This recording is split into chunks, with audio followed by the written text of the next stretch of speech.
Hi everyone, welcome to Acres of Clay Kitchen. Well, today I'm not in my kitchen, I'm in the garage actually, and that's because we are going to be rendering some lard today, and I have everything set up in my garage to do this. Right here is my meat grinder. I'm going to be rendering lard in a big roasting pan. There's many ways to render lard. You can do it in the oven, you can do it over your stove, you can do it in a slow cooker, or like I'm doing the roasting pan. So it's up to you how to do it, but I'm going to show you how I do it so maybe you can get some ideas. Rendering lard is very easy. It's just not very fast. So you need time. I would say about a month ago, Mackenzie had her pigs butchered. She had 2 pigs that we raised and they got butchered. When you have them butchered professionally through a processing plant, they ask you if you want the back fat and the leaf fat, which I said yes to both of those because they make really good lard when you render it. Back fat is what we're doing today. I did some leaf fat earlier and I don't have a whole lot of leaf fat to go. Sorry, my battery just died on my camera, so I don't know where I left off. I think I was talking about back fat and leaf fat, and so today we're going to be doing back fat. I like to keep them separate. Some people do it all together. I think leaf fat or leaf lard is a pure fat. And when you render that down, the leaf fat doesn't have quite the pork flavor to it. And so it's really great for baking, for your pie crusts, for biscuits, things like that. Whereas back fat might have a little bit more of a piggy flavor or pork flavor. And so I like to keep them separate. Usually I use the back fat for cooking, the leaf fat for baking. So mine comes delivered to me like this. So I have a couple boxes of this fat, and what I'm gonna do is, I'll show you what I'm gonna do. I'm gonna cut this up in smaller pieces. We're gonna run it through the meat grinder. This is how mine arrives to me, and it's kind of in chunks. Now mine is still pretty frozen. I have mine all sitting out, but I like to use it when it's a little bit frozen. This is actually quite frozen. But if it were less frozen, you could see that it comes in different pieces. There's just all kinds of pieces of fat in here. And so what I like to do is just chunk it up because I'm going to run it through my meat grinder. And it's best to run the fat through the meat grinder when it's a little bit froze. Mine's quite froze actually, but that's okay. It will go through the meat grinder a lot better if it isn't thawed. Otherwise it could be like too gummy and just doesn't go through it quite so well. Alright, so this is my meat grinder. I could put it on an angle so you could see it maybe a little bit better, but I have a dish under it that I've already started running it through. I'm using the smallest holes so that it will just make real small pieces of fat. If yours doesn't go through the finer one, then put the bigger, coarser one on. Alright, this could be a little bit noisy. We're gonna run it through here. And just eats it right up.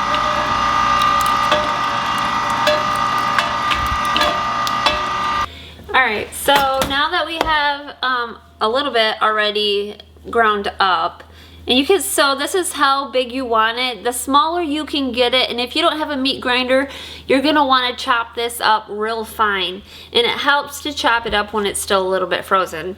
Once it starts to thaw, then it's really harder to work with because it's slippery and slimy. But you want it to be quite small. The smaller the pieces, the easier it's going to render and the quicker it will go. So, and you'll get more out of it. Alright, so here's my roasting pan, and I have it pre-warming. It is maybe 200 degrees, but it's just really just warm really at this moment, because when you first put this down, you want it to start to melt, but you don't want it to like sizzle or fry. So you want it just to melt this really, really slowly. That in this area it's starting to melt. So we want the bottom to get coated with a nice layer of melted fat. Okay, I'm gonna put the lid on this so that it can warm up. I'm gonna keep cutting the lard up and then running it through the grinder, and then I will keep adding it to my roasting pan. Some of your fat is gonna have bits of meat in it, which is fine. That's what gets, that's what will be left behind. And you can actually snack on those when all said and done.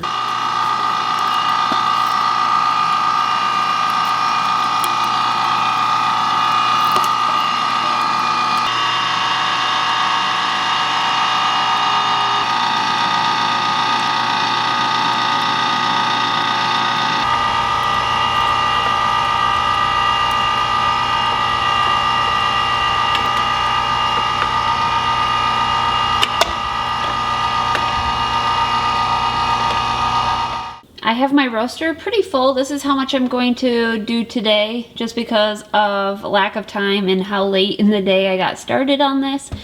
It's starting to melt nicely. All right, it's been maybe an hour and a half since we last looked at it.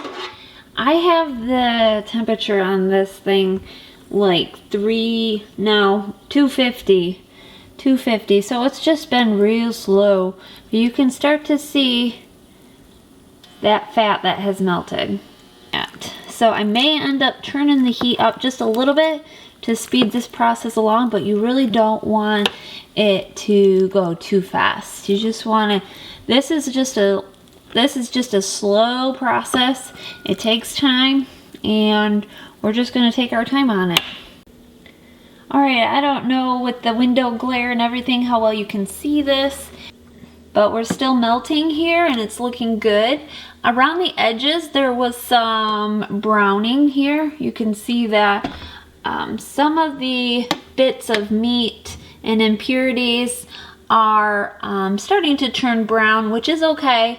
We just do not want it to start sizzling and frying. We don't want any of that. We're not gonna boil this with the meat bits in it, because that is what flavors the lard, and we don't want that meat flavor in our lard. So we're just gonna keep stirring this, because look at this, this is still quite a big solid chunk yet. All right, it is much later.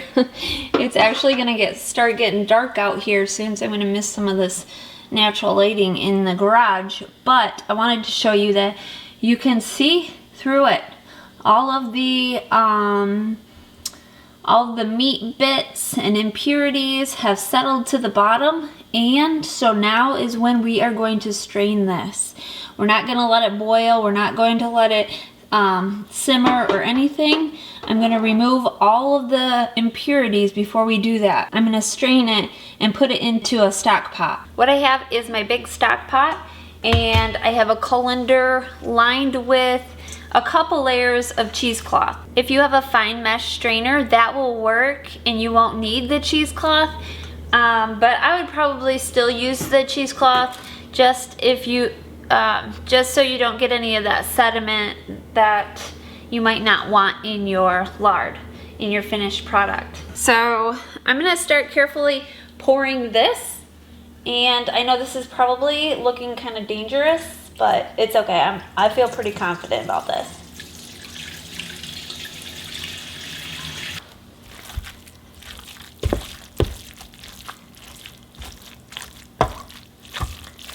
Like I said, you can take these and crisp them up and use them in salads or whatever.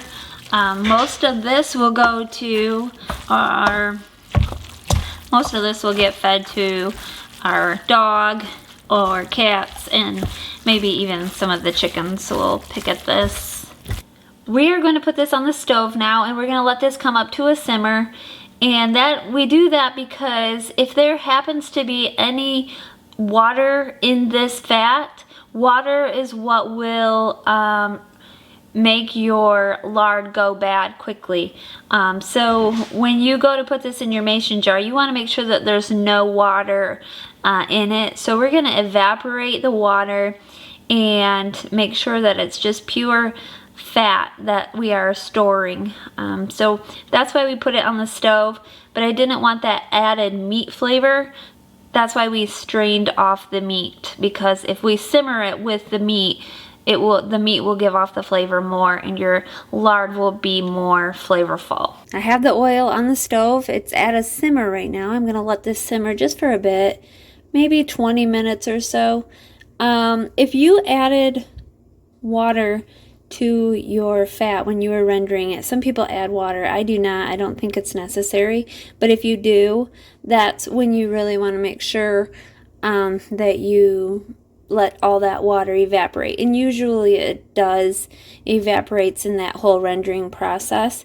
But you just want to make sure that it is all rendered out. And once you can start seeing clearly to the bottom, this should clear up.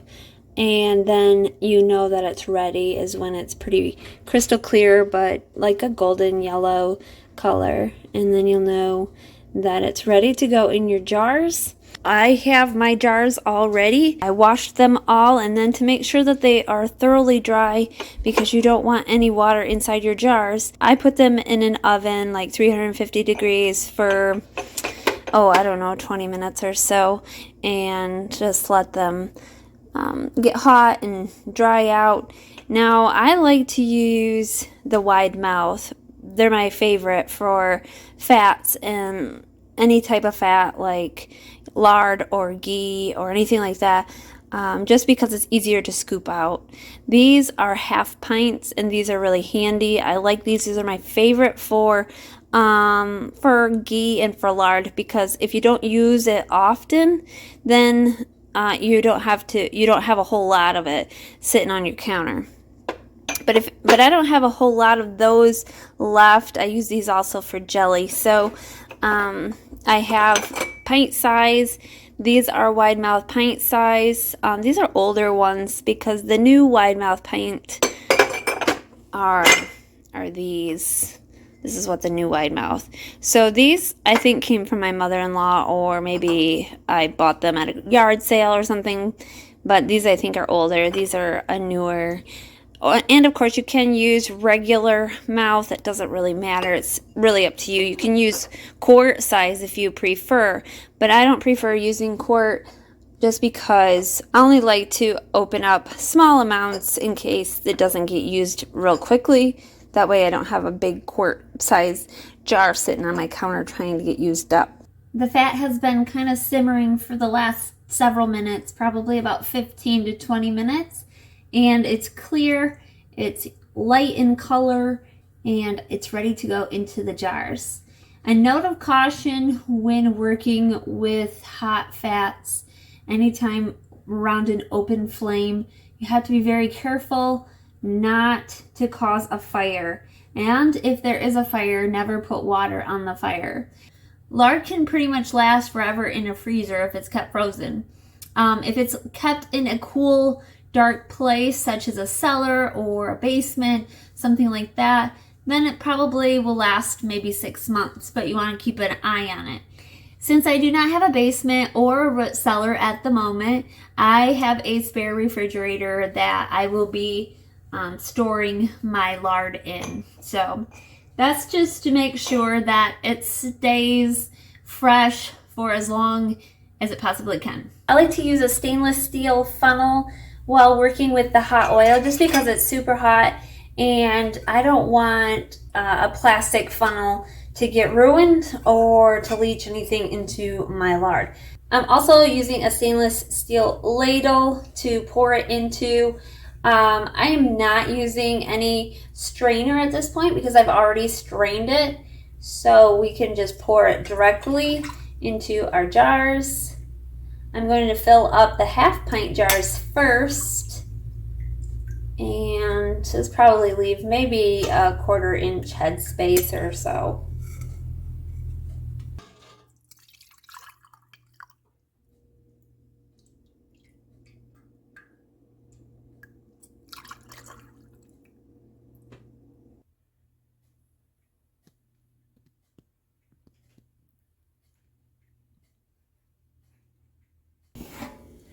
I had this going for at least an hour, maybe a bit longer, and I just wanted to show you that even though we strained this and you might have thought there's a lot in here yet, this is pretty much just leftovers. This isn't something that's going to continue rendering lard. So if you can see, there's really no more fat in here.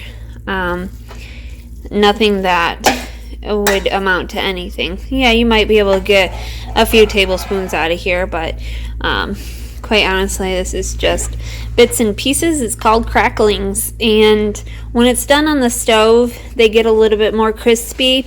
I could turn the heat up on this and get it crispier, but yeah, cracklings aren't our favorite thing to eat. After about 12 to 24 hours of letting the lard just sit and cool, it should turn a beautiful white color, and that just indicates how pure it is. If you let it cook with the bits of meat and the impurities that are with it, then it will turn a little bit browner, but you can still use it. It may just have a little bit more pork flavor. So I ended up with 16 pint-size jars and then 8 half-pint size jars. So that's how much I yielded from just using one roasting pan. It should meet our needs for quite a while. And my daughter Mackenzie is also planning on making soap with this. This should be good, pure lard with very little odor for her soap making. Well, that's all for today's video. Thank you for watching. Please consider subscribing and hitting the thumbs up button. We would greatly appreciate it. Have an amazing day.